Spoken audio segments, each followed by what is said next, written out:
Bueno, empezamos entonces en el nombre del Padre, del Hijo y del Espíritu Santo. Amén.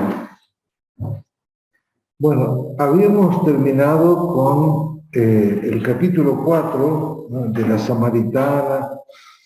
Para continuar, tendríamos que tener en cuenta los capítulos que vimos anteriormente, especialmente del capítulo 2 al capítulo 4, ¿no es cierto? Dado que estos capítulos tienen como un tono,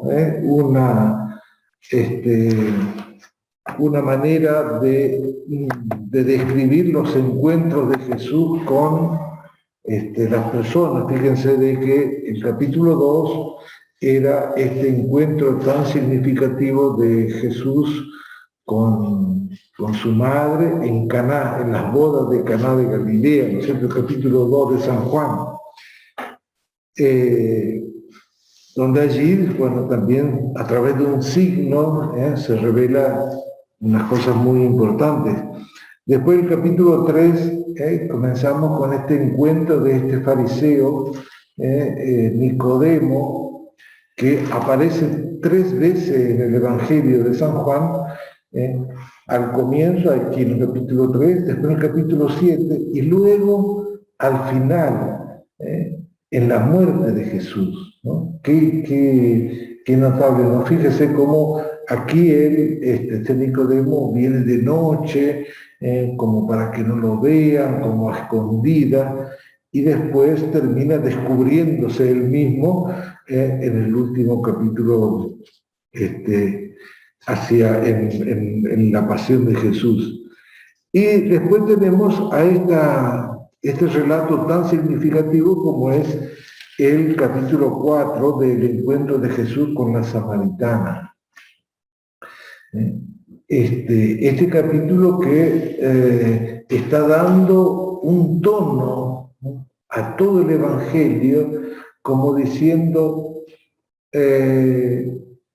este enviado, como se nombra Jesús a sí mismo, soy el enviado del Padre. Este enviado no tiene una injerencia exclusivamente con el pueblo judío, ¿no? Y lo da este encuentro con la samaritana, que no sabemos que los samaritanos no eran judíos, y ella misma le dice a Jesús allí: ¿cómo tú me pides a mí que te debe de beber si no tenemos trato?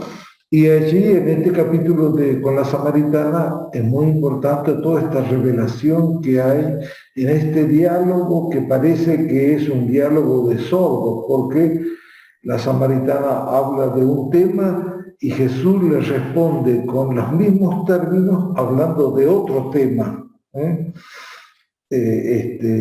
Ella viene a sacar agua y Jesús le dice: dame de beber. Y ella le dice: ¿cómo tú, siendo judío, me pides a mí, que soy samaritana? Como diciendo, todo el mundo sabe que nosotros ni nos hablamos. Y entonces la respuesta de Jesús es: si tú supieras quién te pide de beber, yo te daría agua viva. Y ahí ya comienza en San Juan decimos que hay 2 niveles en el lenguaje, aunque se utilicen los mismos términos, son 2 niveles. Jesús está hablando en un nivel y la samaritana en otro nivel. Eso se repite luego en todos los encuentros de Jesús, ¿no es cierto? Y después termina el capítulo 4 con la curación del funcionario real, ¿no es cierto?, en el regreso de Jesús a Galilea. Vamos a comenzar en el capítulo 5 con algo nuevo, y algo nuevo es que a cada milagro, porque estamos en el capítulo 5 hasta el capítulo 12, estamos en la primera parte del bloque del libro de San Juan, que se llama Libro de los Signos. ¿no? De modo que a cada signo hay una intervención, unos diálogos, una revelación que va desvelando, mostrando de a poco el misterio de este Hijo que viene a traer la salvación. Y aquí, a partir de este capítulo 5, hay algo nuevo. A cada milagro ocurrirá un largo discurso, pero hay algo que cambia, y es que del capítulo 2 al capítulo 4, todas las relaciones que tenía Jesús estaban acompañadas por los discípulos. Los discípulos, Jesús y Nicodemo en las bodas de Caná, con la samaritana. No había nada, nada violento, nada agresivo. Todo era un encuentro cordial, digamos, ¿cierto? A partir del capítulo 5 vamos a encontrar con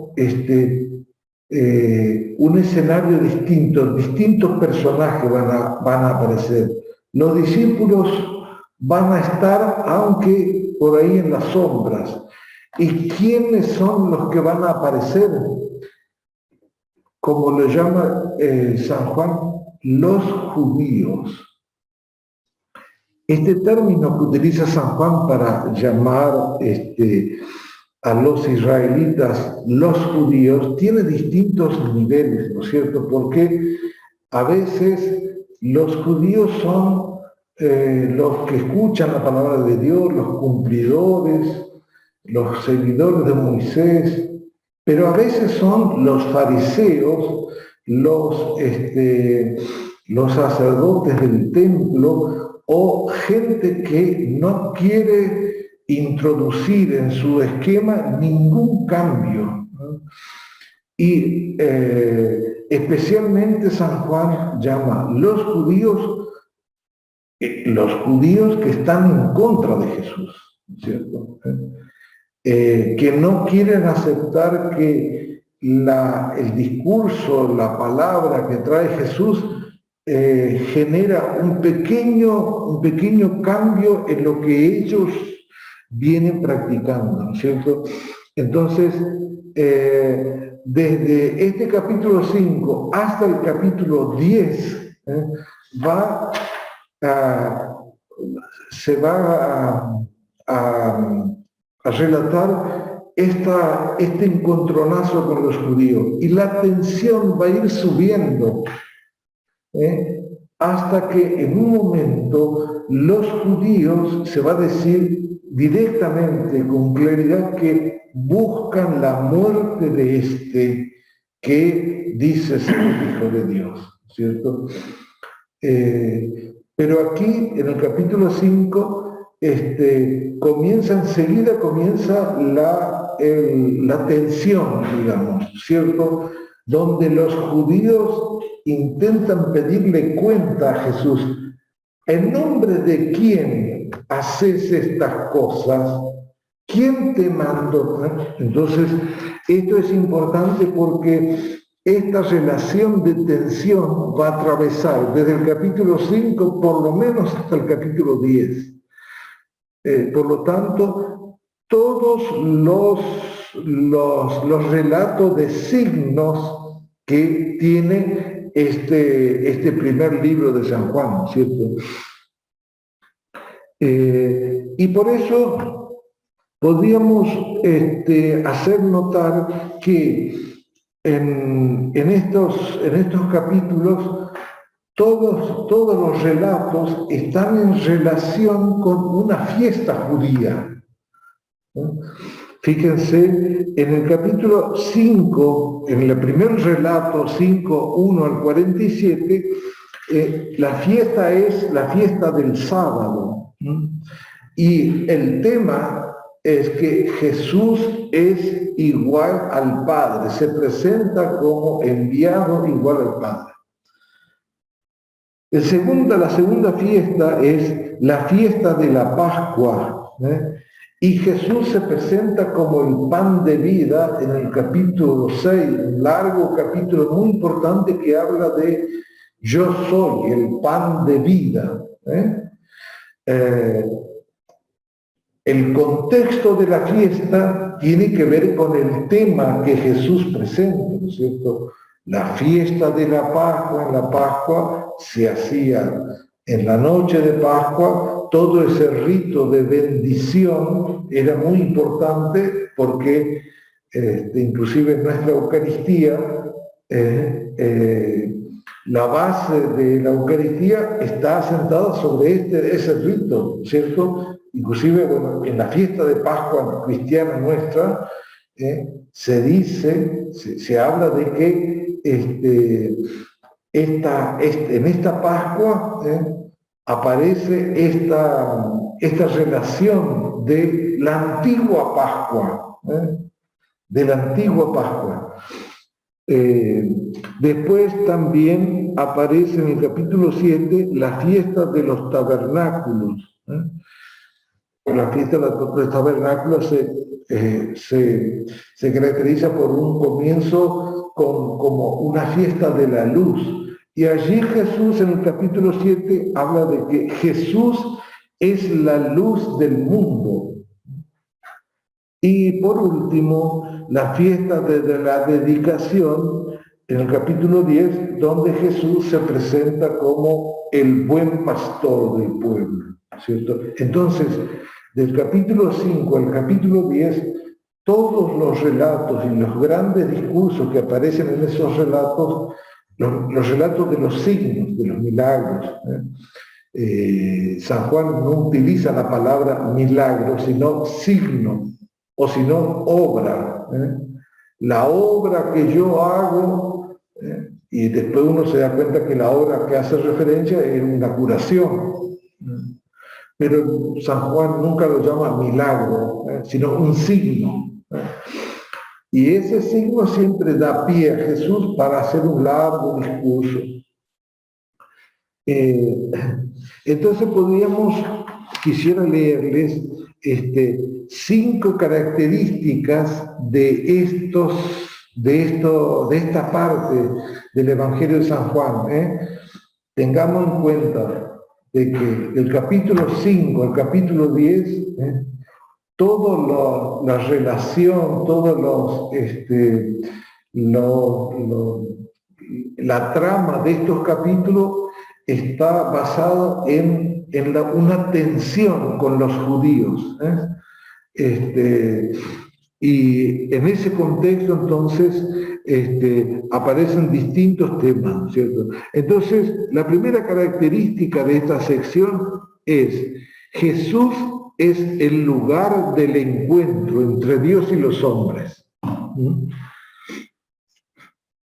Con él se inaugura una nueva vida que supera las celebraciones tradicionales de los judíos, con que los judíos intentaban relacionarse con Dios. De modo que él introduce a partir de aquí una nueva manera de relación con lo divino, con Dios. Y esto es muy importante inclusive para nuestra vida cristiana hoy. A veces nosotros, incluso nosotros, digo, los monjes, que todos los días tenemos que rezar. A veces lo hacemos como por obligación, a veces con gusto, con una conciencia plena, pero a veces cuando lo hacemos con un celo un poco raro de que la cosa se tiene que hacer, actuamos como los fariseos.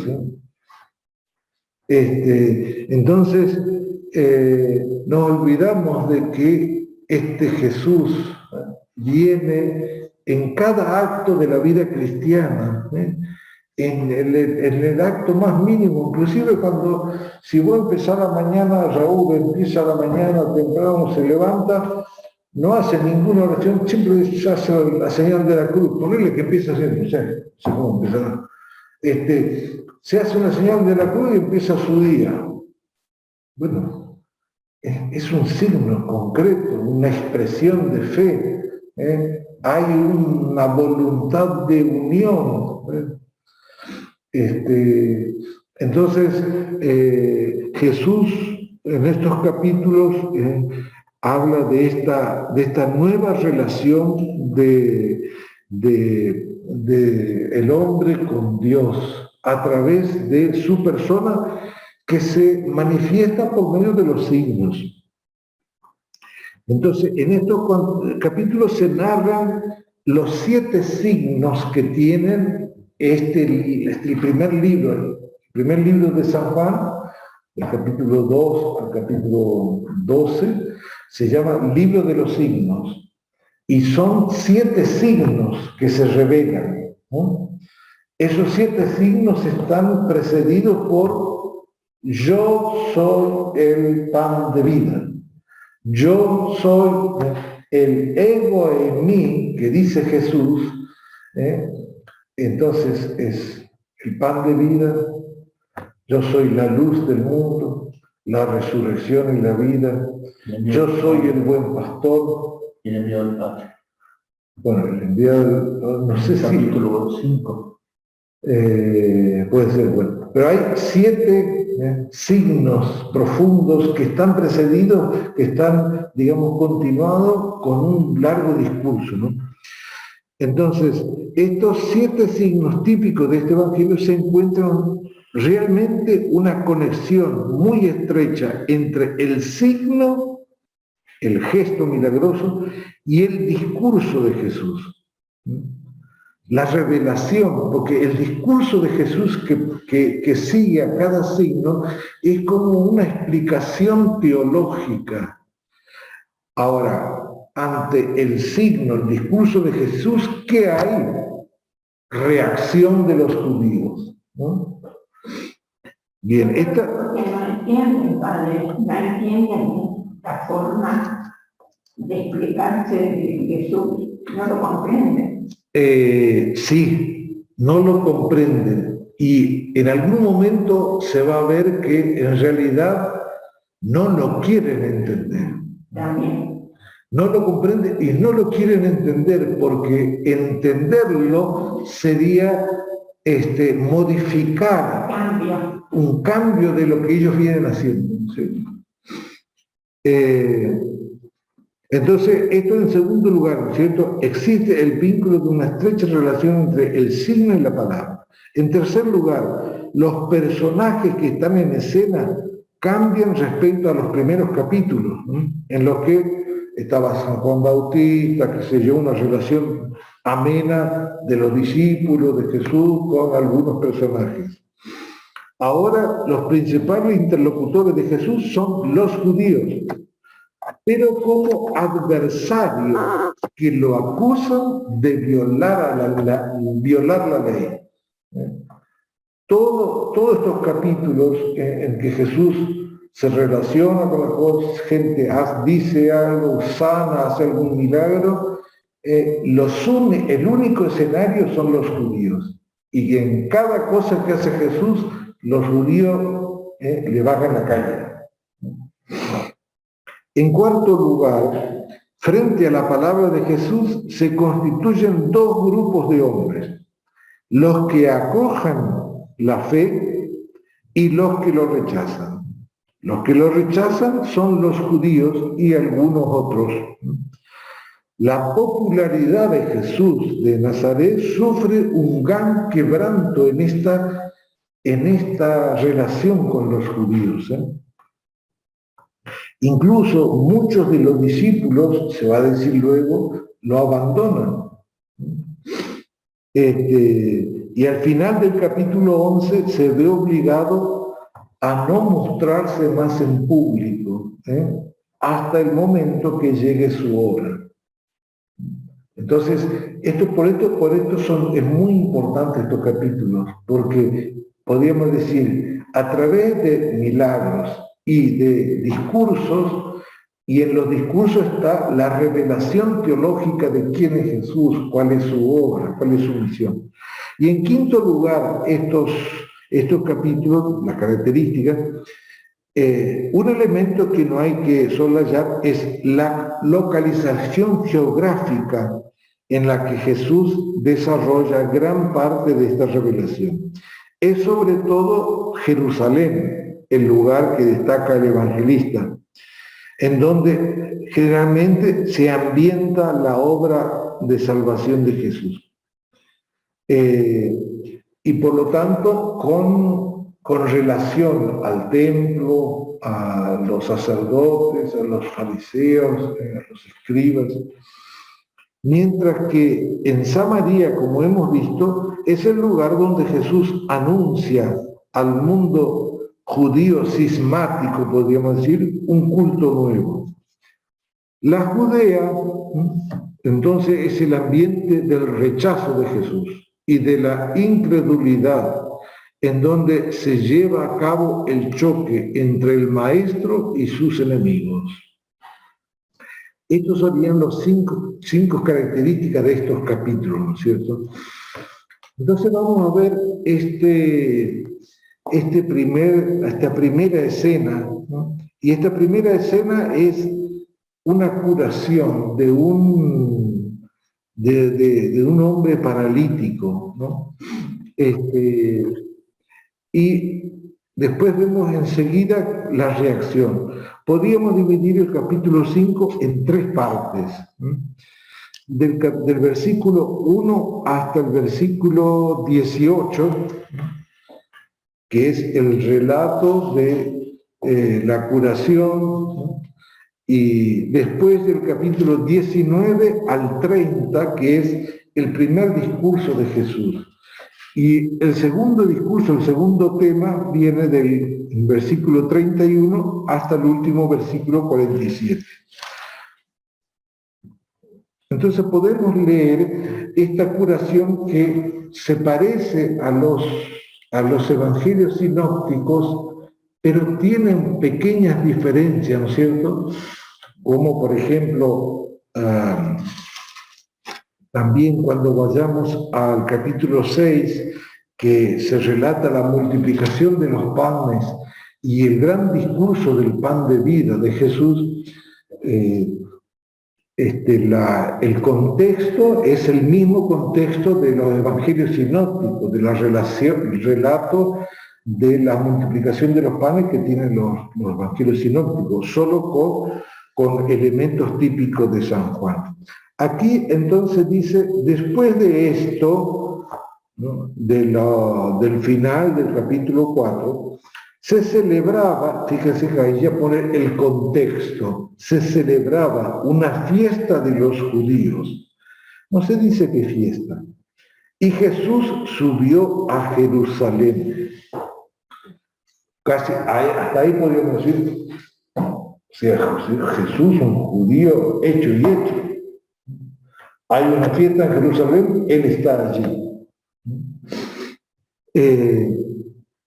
Incluso el Evangelio de San Juan constantemente lo pone a Jesús. Jesús fue muchas veces a Jerusalén, siempre en ocasión de una fiesta, cuando, por ejemplo, los otros evangelistas, Lucas, por ejemplo, se fue una sola vez a Jerusalén.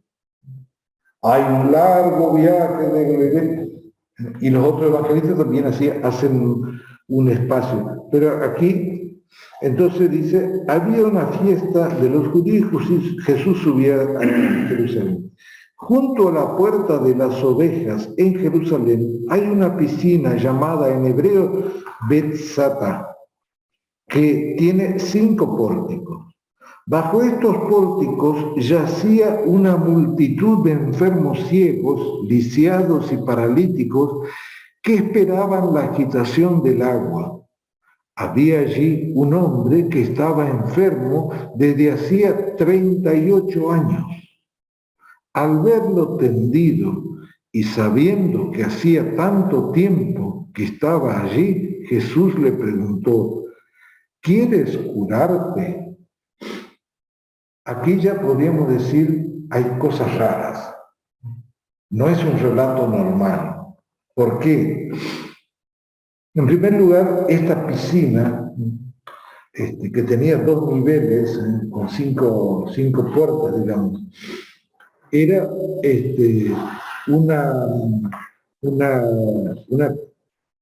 unas piletas muy antiguas, ¿no?, que servían para lavar las ovejas que se traían para el sacrificio en el templo, ¿cierto? Inclusive, bueno, ahora, porque se descubrieron dónde estaban esas con reconstrucciones, bueno, se sabe exactamente. Y entonces había como una creencia de que en esa piscina, cuando el agua se agitaba, el primero que entraba se curaba. Es una creencia porque no hay ningún dato que pueda sugerir eso, ¿no es cierto? Después, a través de los, ¿cómo se llama?, los apócrifos, se dice de que un ángel pasaba por allí, movía el agua, qué sé yo. Y Jesús entonces dice, junto a la puerta de las ovejas había una piscina llamada, y Jesús pasa por allí, y se relata lo que Jesús ve. Había un hombre que estaba enfermo desde hacía 38 años. Por lo tanto, un hombre que había pasado casi toda su vida enfermo. Un hombre que llevaba toda su vida en dolor, podríamos decir, en precariedad, en incapacidad, en no poder compartir normalmente con todos. Y fíjense la pregunta que le hace Jesús. ¿Quieres curarte? Y uno podría decir, ¿cómo le va a preguntar eso? Si ve que él está inválido, seguro que quiere curarse. Y además, el evangelista dice que Jesús sabía que llevaba 30 y pico de años enfermo.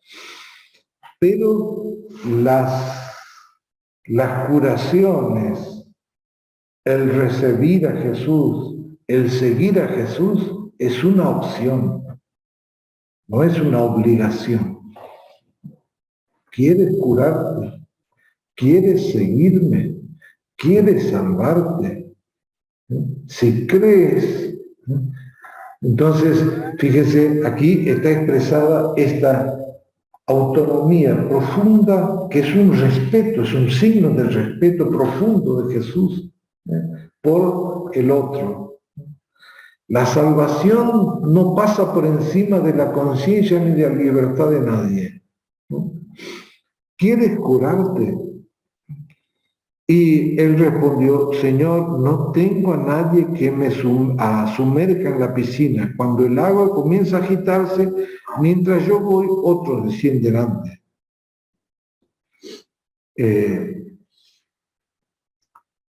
Se ve que este hombre además estaba solo, porque dice, si cuando se comienza a agitar la piscina, otros llegan antes, porque otros enfermos que tienen gente que le ayuda y le lleva rápido, pero yo estoy solo acá.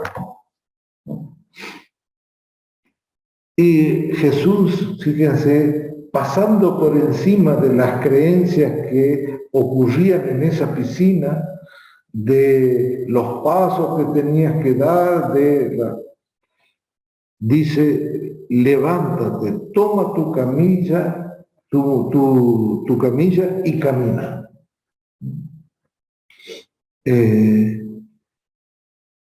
Porque cuando Jesús le pregunta si quieres curarte, el hombre expresó, no dijo expresamente quiero sanarme, sino que dice, mira, yo estoy acá queriendo sanarme justamente, pero cada vez que intento, bueno, otro llega antes y ya no puedo, porque se sanaba el que llegaba primero cuando se agitaba la piscina.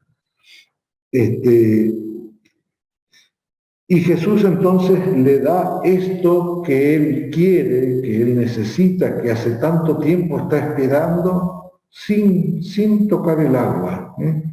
Levántate. O sea que la sanación no viene por un contacto extraordinario del agua que se agita, sino que la sanación viene por la palabra de Jesús. Jesús es como si dijéramos, emite una orden que se desarme la incapacidad que tiene el hombre y que comience a hacer lo que antes no podía, caminar. Y Jesús simplemente le dice, levántate, toma tu camilla y camina. O sea, desata todos los impedimentos que tenía el hombre durante 38 años para hacer una vida normal. El relato dice, enseguida el hombre se curó, tomó su camilla y empezó a caminar.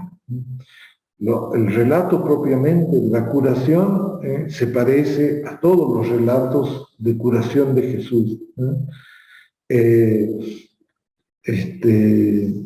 Fíjense de que la pregunta de Jesús al enfermo siempre son importantes, es como una pedagogía.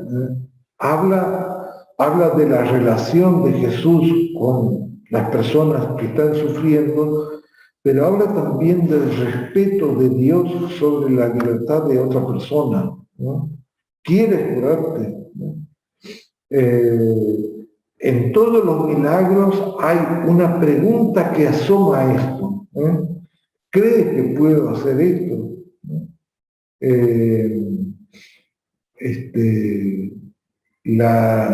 Hay un relato, no me acuerdo en qué evangelio, donde una mujer iba a enterrar a su hijo, iba en el cortejo, digamos, fúnebre, con su hijo muerto, y era una mujer viuda, por lo tanto era el único hijo que daba sola a esa mujer. Y allí ella no le pide nada a Jesús.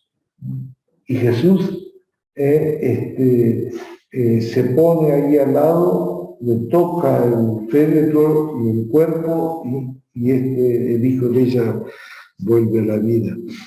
Y Lucas, la vida de Naín. Ajá.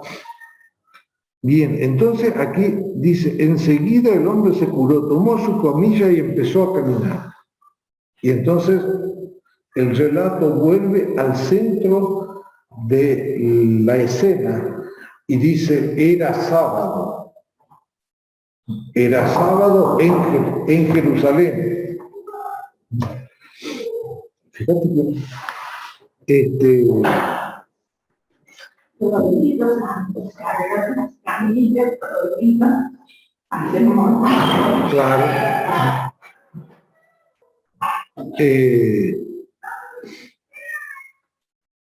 Por eso que los judíos le dicen, no te está permitido llevar tu camilla.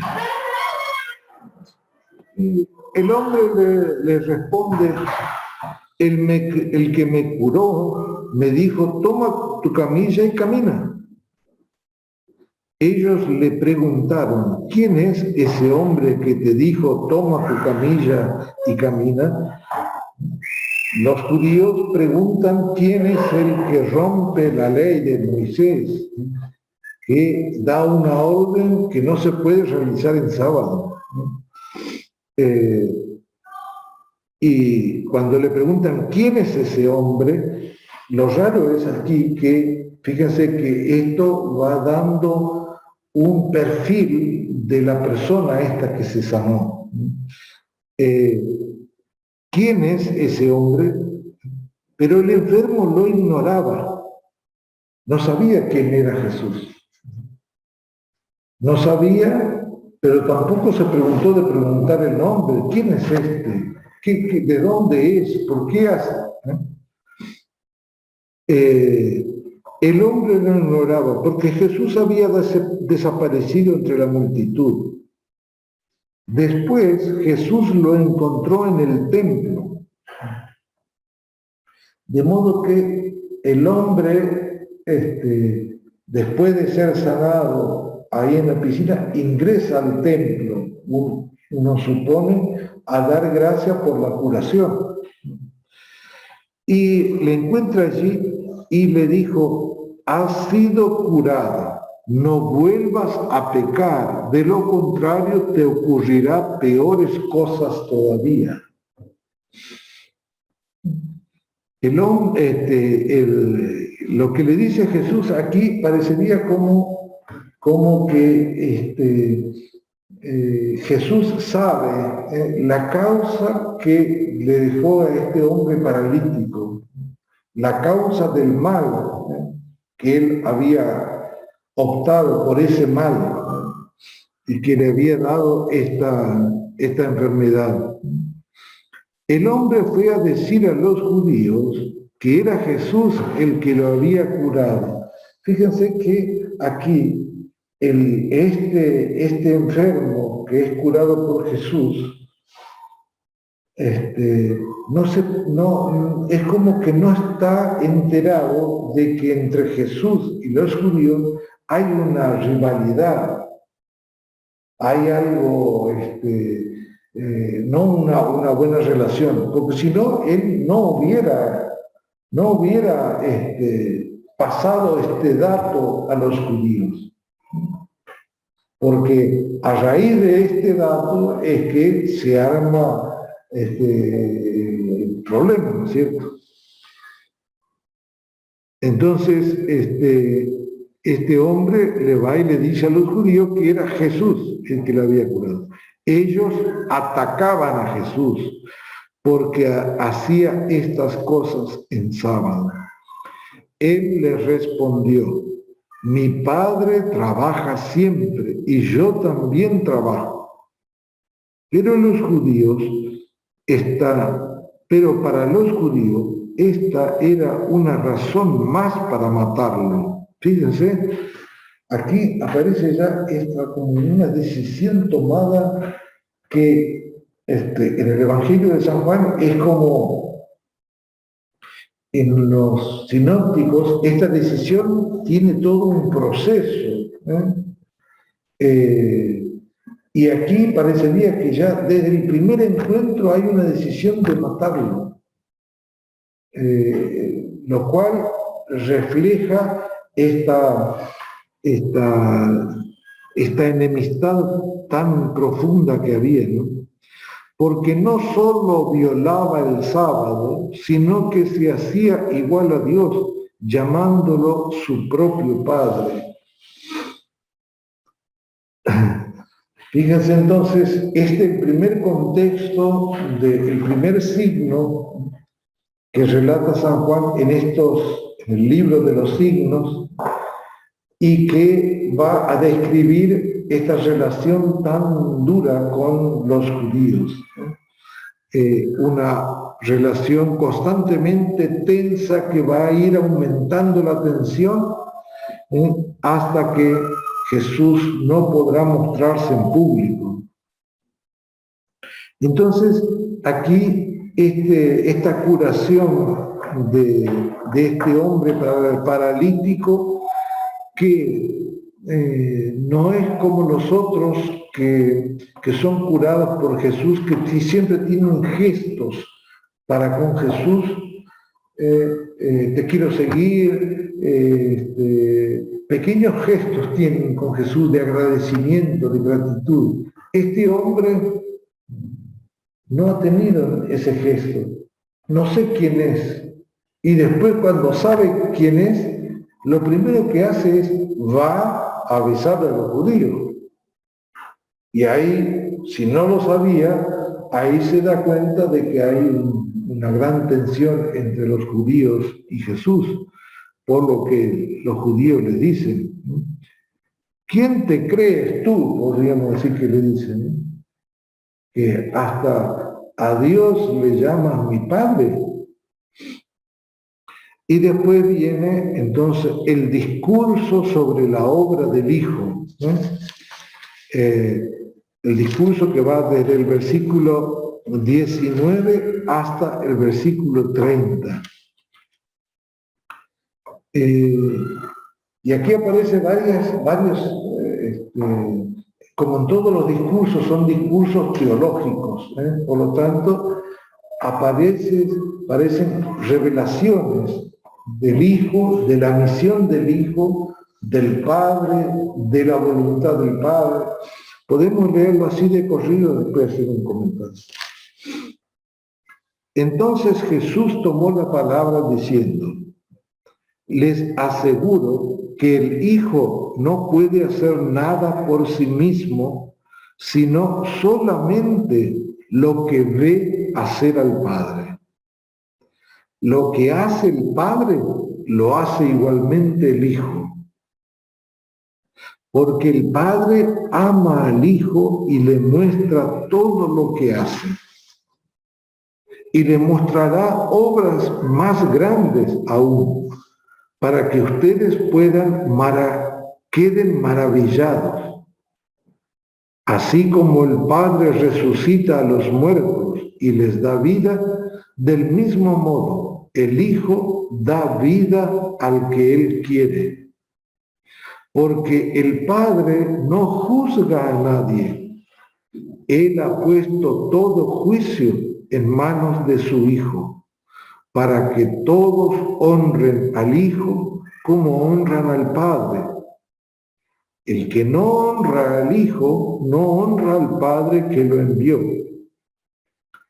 Les aseguro que el que escucha mi palabra y cree en aquel que me ha enviado, tiene vida eterna y no está sometido al juicio, sino que ya ha pasado de la muerte a la vida. Les aseguro que la hora se acerca y ya ha llegado, en que los muertos oirán la voz del Hijo de Dios, y quienes la oigan vivirán. Así como el Padre dispone de la vida, del mismo modo ha concedido a su Hijo disponer de ella, y le dio autoridad para juzgar, porque Él es el Hijo del Hombre. No se asombre, se acerca la hora en que todos los que están en las tumbas oirán su voz y saldrán de ellas. Los que hayan hecho el bien resucitarán para la vida. Los que hayan hecho el mal resucitarán para el juicio. Nada puedo hacer por mí mismo. Yo juzgo de acuerdo con lo que oigo, y mi juicio es justo, porque lo que yo busco no es hacer mi voluntad, sino la de aquel que me envió. Uno podría decir, escuchando este discurso, ¿qué tiene que ver todo esto con el signo, con el milagro que acaba de hacer? Entonces, esto se va a repetir en todos los discursos que hay luego de un signo, ¿no? Porque después en el capítulo 6, la multiplicación de los panes, y después de lo que habla Jesús sobre el pan, sobre el comer, no tiene nada que ver con. Entonces, aquí fíjense que hay, es como la presentación, para más, esta presentación del Hijo de Dios se hace en presencia de los judíos, ¿no? No es como los otros capítulos anteriores, donde el contexto era de amistad, de fraternidad, estaban los discípulos, estaban en una boda, en alguien que lo busca, en una samaritana que tiene un diálogo íntimo, profundo con Jesús. Aquí el contexto es de hostilidad, ¿no? Y sin embargo Jesús no se asusta porque hay un grupo que ahí están, digamos, apuntando contra él, ¿no? Sino que dice esta verdad. Fíjense que dice, el Hijo no puede hacer nada por sí mismo, solamente lo que ve hacer al Padre. Los provoca. ¿Cómo? Los provoca, digamos, el Señor, específicamente al decir todo esto, es como una provocación que está preparando también ya lo que pasa con los judíos y con él, la separación esa que hay que tal vez es más grande hasta que de la muerte. Pero esto es como el empujón. Sí. Porque hablar de padre para los judíos es terrible. Por eso, inclusive yo no sé si ustedes hablan, si ya me mira como dicen, no, porque me meto. Pero yo pienso por mí misma que esto no lo sabía y lo comento, porque nunca pensé que había un momento como de quiebre, pero quiebre absoluto, total, ¿no? Claro, ahora, fíjense de que... No sé si estoy equivocada. No, está bien, es así, o sea, así es como lo presenta San Juan. El choque es tan grande, pero Jesús nos lo dice cuidándose, tratando de quedar bien, que ellos entiendan. Él dice exactamente cómo lo tiene en su corazón. La certeza. Claro, es como diciendo, si le gustan bien, si lo entienden bien, si no lo entienden no importa, la verdad aparece. Entonces aquí esto de que Jesús solamente lo que ve hacer al Padre, Él lo hace. Es como si Jesús continuamente estuviera viéndolo al Padre. Y esto va a aparecer en muchos de los discursos. Inclusive le va a reprochar a los judíos que ustedes dicen que siguen a Moisés, pero ustedes nunca lo vieron. Yo estoy siempre en la presencia del Padre. Y esto de que esta equiparación de, digamos, de poder, de voluntad, todo lo que hace el Padre lo hace igualmente el Hijo. Ahora, esto teológicamente es tan grande porque uno podría decir, a ver, hay cosas que según la Biblia hizo el Padre. En el primer capítulo del Génesis, cuando se comienza a relatar la creación, es el Padre que hizo la creación. Pero el Padre a través de su palabra, y su palabra es el Hijo. Por eso el Evangelio de San Juan comienza con el prólogo, que es, digamos, como meterse en el corazón de toda la revelación. En el principio existía la palabra, y esta palabra estaba con Dios, y era Dios. Entonces, esto de que el Hijo hace lo que hace el Padre, porque el Padre ama al Hijo, dice, y le muestra todo lo que hace. Aquí también expresa una verdad del tema del amor, como San Juan luego va a ir ahondando en ese tema del amor. En el amor no hay secretos. El amor nunca regatea la verdad a uno o a otro. El Padre ama al Hijo y por esta virtud, por este don, le muestra todo lo que hace. Incluso después dice, le mostrará obra más grande aún para que ustedes queden maravillados. nosotros podríamos decir, mediante la fe, somos testigos de lo que el Padre hace en el Hijo. Y todo lo que el Padre hace en el Hijo es para la salvación de los hombres, para el que cree. No está dirigido a un intelecto, a una porción, no, a todo el que cree.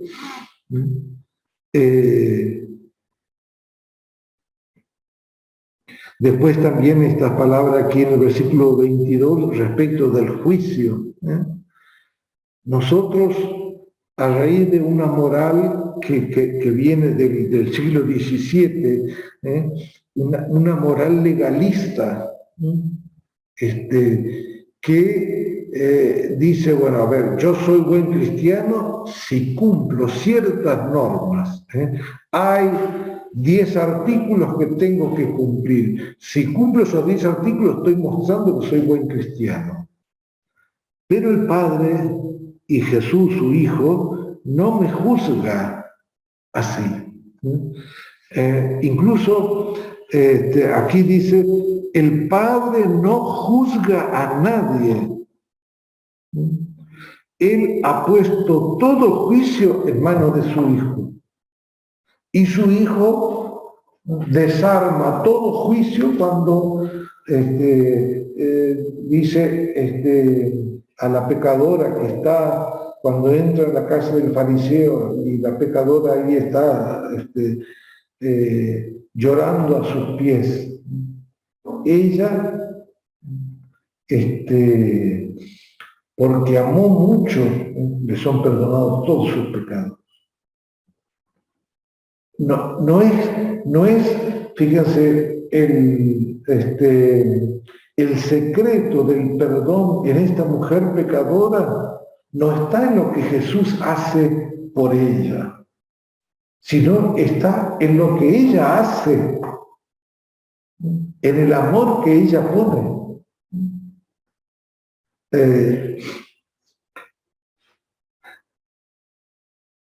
El Padre no juzga a nadie, todo el juicio está en el Hijo, y el Hijo en realidad es un Hijo misericordioso que continuamente está expresando misericordia.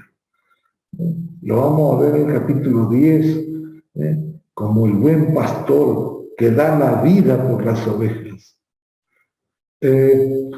O sea, Él se convierte en víctima del mal. Él se pone y paga el precio de la deuda que tiene el hombre. Él se hace, como dice San Pablo, se hace pecado por mí. De modo que Jesús no viene a juzgar. Dios no es un juez que está con la vara apuntando constantemente. ¿Por qué? Porque quiere la vida de las personas. Por eso aquí después dice, el que escucha mis palabras y cree en aquel que me ha enviado, tiene la vida eterna. Y no está sometido a juicio, sino que ya ha pasado de la muerte a la vida. La fe en Dios, en lo que hace Dios, en la virtud de Dios, en la verdad de Dios y de su Hijo, nos hace pasar de la precariedad de esta vida, de los innumerables sin razones de esta vida que cometemos nosotros. Nos hace pasar de el extravío de la conducta de cualquier hombre a esta certeza. El que cree en mí tiene la vida que hay en esa fe y pasa de la muerte a la vida. Bien,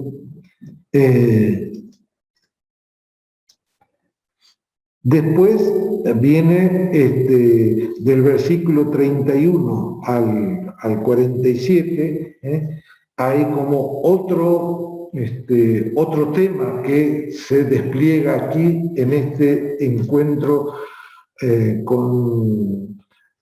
a raíz de la sanación de este hombre, en este encuentro con los judíos, porque todo este discurso no está dirigido al hombre que ha sido sanado, sino a los que le critican a Jesús, le dicen, ¿cómo puede hacer esto en sábado? Porque no está permitido hacer todas estas cosas en sábado. Entonces, leamos esta última parte. El versículo 31 dice, si yo diera testimonio de mí mismo, mi testimonio no valdría. Pero hay otro que da testimonio de mí, y yo sé que ese testimonio es verdadero. Ustedes mismos mandaron a preguntar, y aquí le habla directamente a los judíos, le está hablando, ¿no? Ustedes mismos mandaron a preguntar a Juan, y él ha dado testimonio de la verdad.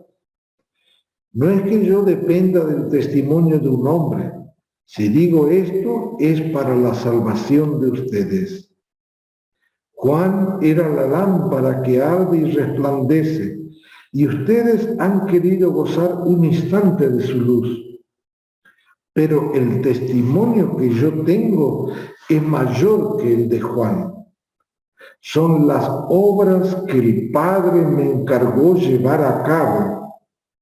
Estas obras que yo realizo atestiguan que mi Padre me ha enviado. Y el Padre que me envió ha dado testimonio de mí. Ustedes nunca han escuchado su voz ni han visto su rostro, y su palabra no permanece en ustedes porque no creen al que Él envió.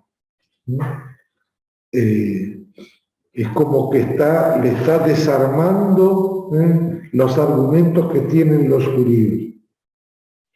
Ustedes examinan las Escrituras porque en ellas piensan encontrar vida eterna. Ellas dan testimonio de mí, y sin embargo ustedes no quieren venir a mí para tener vida. Mi gloria no viene de los hombres. Además, yo los conozco. El amor de Dios no está en ustedes. He venido en nombre de mi Padre y ustedes no me reciben. Pero si otro viene en su propio nombre, a ese sí lo van a recibir. ¿Cómo es posible que crean ustedes que se glorifican unos a otros y no se preocupan por la gloria que viene solo de Dios? No piensen que soy yo el que los acusará ante el Padre. El que los acusará será Moisés, en el que ustedes han puesto su esperanza.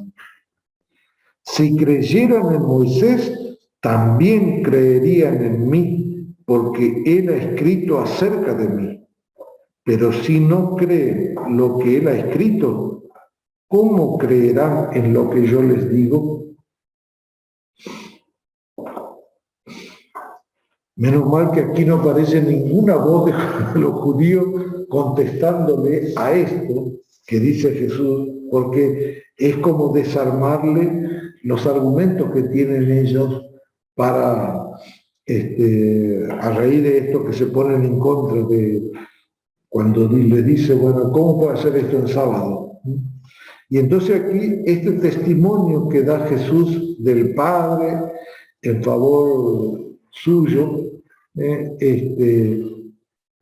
también está desarmando los argumentos de los judíos. Y este desarmar el argumento es siguiendo una lógica que es propia de la revelación que trae Jesús y que el cristiano nosotros deberíamos usarlo. Cuando nosotros nos apegamos a lo que ya está establecido, porque a veces para justificar nuestras miserias o nuestras obras, nuestros errores, argumentamos con estas ideas de que también, por ejemplo, aquí tienen los judíos, ¿no es cierto? Jesús le dice a ustedes, si creen que Moisés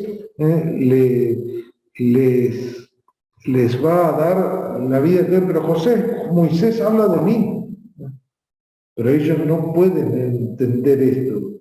Moisés decía, hay un enviado que viene en nombre de Jesús. En este testimonio que da del Padre, es el primer testimonio fuerte que está dirigido directamente a los que continuamente le están criticando todo lo que Jesús hace.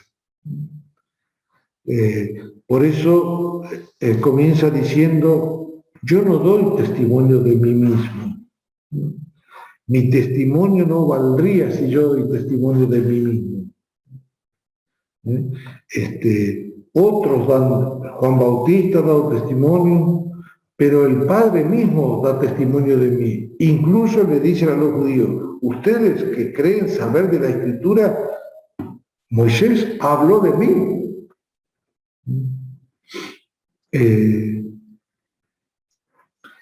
Y entonces aquí el discurso que hay de Jesús después de la curación de este hombre paralítico en la piscina, tiene dos partes de discurso, ¿no es cierto? El primer discurso que es como de revelación del versículo 19 hasta el 30, y después el discurso que va del versículo 31 al 47 es un discurso que se dirige directamente a los argumentos que utilizan los judíos para criticar las obras de Jesús. ¿Por qué hace esto en sábado? Y después comienza el relato de la multiplicación de los panes. La primera parte de este relato se parece mucho a los relatos de los otros evangelios, ¿no? Acuérdense que el relato de multiplicación de los panes, todos los evangelios tienen un relato. Incluso Lucas tiene 2 relatos de multiplicación de los panes, ¿no es cierto? Pero todos los evangelistas tienen un relato de multiplicación de los panes. Y en resumen, es un solo hecho. Fíjense de que en el relato de multiplicación de los panes se encuentra con una multitud, ¿no es cierto?, que está en un lugar descampado, que se hace tarde, Jesús está ahí enseñando, y se hace tarde y los discípulos le dicen, escúchame, no, ya se hace tarde, no tenemos nada para comer, ¿qué vamos a hacer acá con toda esta gente? Y la respuesta de Jesús siempre es la misma, denle ustedes de comer. Le ponen ante un desafío a los discípulos, ¿no es cierto?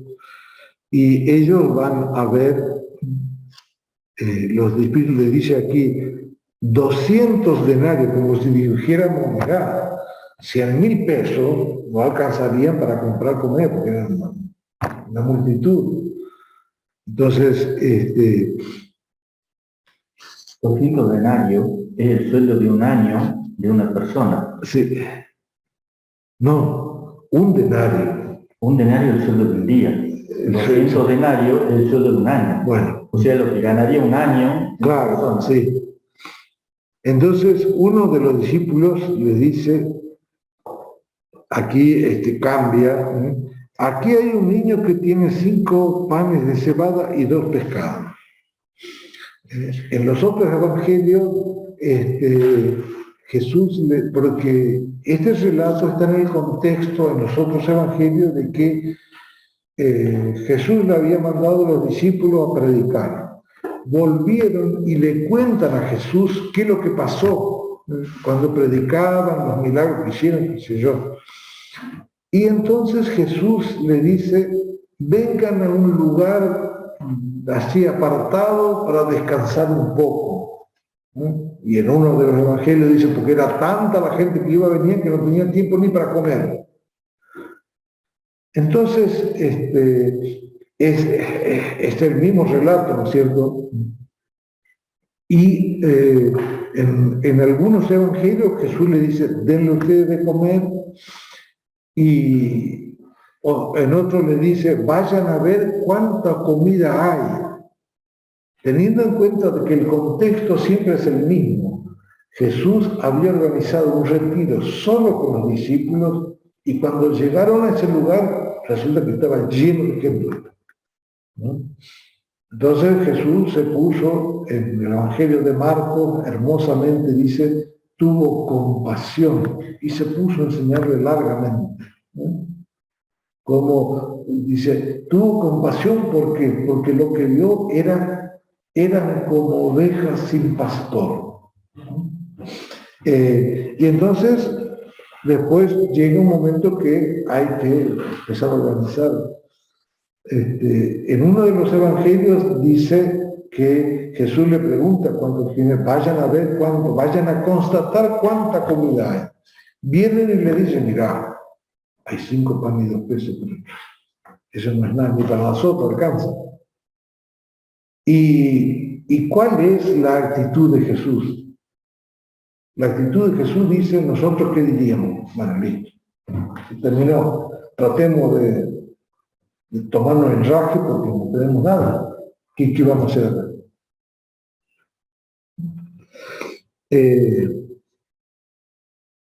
Uno de sus, acá en el Evangelio de Juan dice, uno de los discípulos, hermano, aquí hay un niño que tiene 5 panes y 2 peces, pero ¿qué es esto para tanta gente? Y Jesús le respondió, háganlo sentar. Todos se sentaron, eran 5.000 hombres. Jesús tomó los panes. En el Evangelio de Marcos dice que los discípulos fueron a constatar cuánto hay, trajeron los 5 panes y los peces y le demostraron, mirá, hay solo esto, ¿no? Esto no alcanza. ¿No? Y Jesús lo toma, este gesto, ¿no? A mí me encanta siempre este gesto. Lo poco que había, que no alcanzaba, pusieron en las manos de Jesús. Y entonces ocurre algo extraordinario, algo que viene solamente de Dios, siempre viene de Dios. Jesús entonces hace una bendición y parte el pan y comienza a repartir. Y todos comieron y se saciaron. Quiere decir que estos bienes que había, estos alimentos que había, 5 panes y 2 peces, que no eran suficientes para 5.000. Y de pronto, ¿cómo esto poco se convirtió en suficiente, en saciedad para 5.000? En las manos de Jesús. ¿Qué ocurre en nuestra vida? ¿Qué ocurre en nuestra vida con nuestras miserias, a veces nos detenemos, nuestra vida queda detenida porque, y esto lo digo por mí, porque no vemos más allá, no nos atrevemos a tomar verdaderamente la vida y poner en manos de Jesús. Olvidar de mí, olvidar de mi yo que a veces se convierte en un gran tirano. Yo tengo tal cosa, esto es mío. Mi yo se apropia de lo que es incapaz de contar por qué lo tengo. Y peor aún, sobre nuestras miserias, nuestras culpas, nuestros pecados. Lo poco que tengo, si estuviera en la mano de Jesús, ocurriría la voluntad de Dios, no la voluntad mía. Y entonces ocurriría algo nuevo, algo que yo no puedo hacer. Yo no puedo convertir 5 panes, ni siquiera en 6 panes.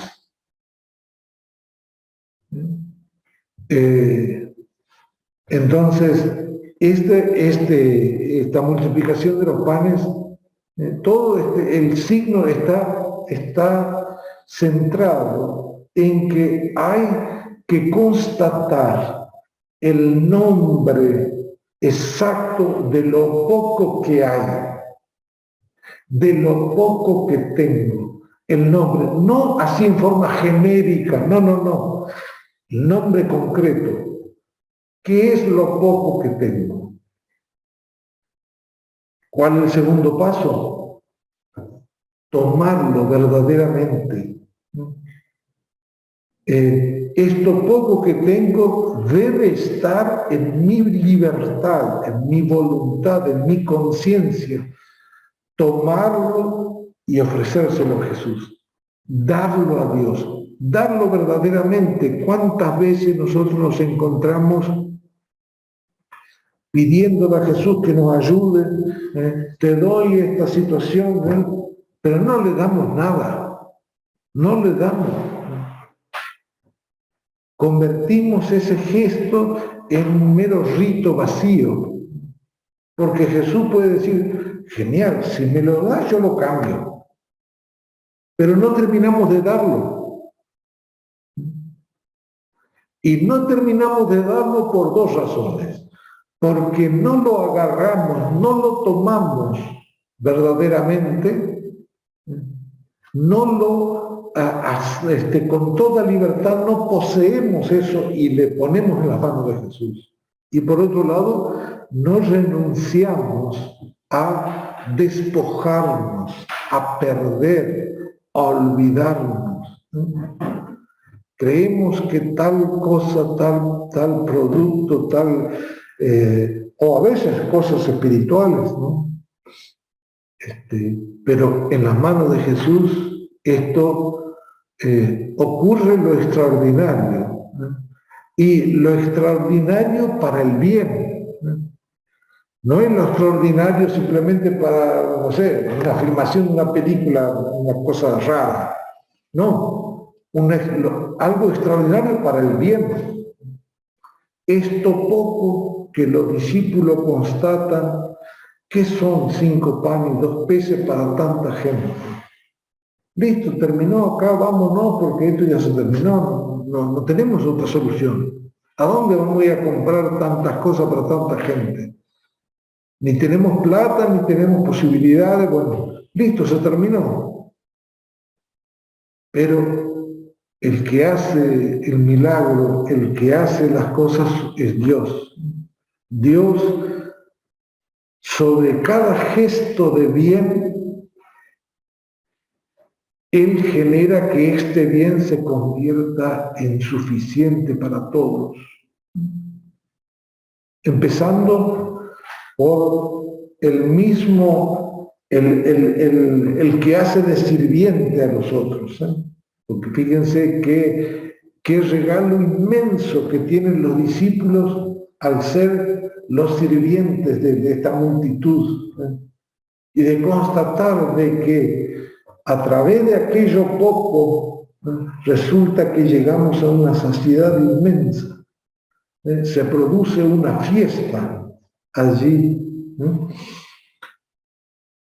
Esa fiesta ocurrirá en nuestra vida solamente cuando nosotros nos animemos tomar, renunciar, poner en nuestras manos y dárselo a Jesús. Dárselo verdaderamente. Poner en sus manos y olvidarse que está en mí. Ahora está en las manos de Dios. Y entonces Dios hará su voluntad, que es siempre voluntad de vida, de salvación, de paz, de amor. Muy bien. Bueno, después entraremos ya en los discursos del pan de vida, que es un discurso muy profundo para darle mucha importancia también. Bien, ¿alguien quiere comentar algo, preguntar? Yo no me he dado cuenta que la primera intervención del grupo de los judíos es para matarlo a Jesús. Entonces eso quiere decir que ellos ya venían siguiéndolo y sabían lo que pasaba con Jesús, porque solo testimonio de la curación de este en sábado no puede haber generado tantorio. Sí. Eso da a entender esta primera ahí. O sea, las visitas a Juan el Bautista, los seguimientos, eso realmente no era un grupo privado de judíos, sino que eran todos los judíos que estaban siguiendo qué es lo que pasaba. Sí. Sí, sí. Yo nunca lo he visto así. Bueno, es como lo presenta Juan, ¿no es cierto? Bien. ¿Alguna otra cosa? Está la falta la angelito del padre. Ajá, sí. Está sin volumen, Anita, abrí el volumen. Bastante claro, hermano Luis. Bueno, Disculpe, yo me tenía que quedar tratada. no, por favor, acá nadie. Todos tienen voz y voto acá. Bueno, muy bien. Yo, como siempre, les recomiendo que ustedes vuelvan a leer estos pasajes, vuelvan a leer para que el Señor les hable ahí interiormente, porque aparte son tan hermosos estos pasajes, tan hermosos, que uno se puede detener y quedar en una pequeña frase, quedarse allí, ¿no? Bien. El próximo encuentro, entonces, ¿cuándo sería? Y el 20. Sería entonces el 20 de octubre. Si todos estamos vivos y tranquilos, vamos, podemos encontrarnos el 20. ¿Les parece? Bueno, Muy muy bien, hermano. Sí, hermano. Bueno, Muchas gracias. muchas gracias a ustedes. Bueno, Gracias, hermano. Gracias, hermano. Hasta la próxima. en nombre del Padre, del Hijo y del Espíritu Santo. Amén.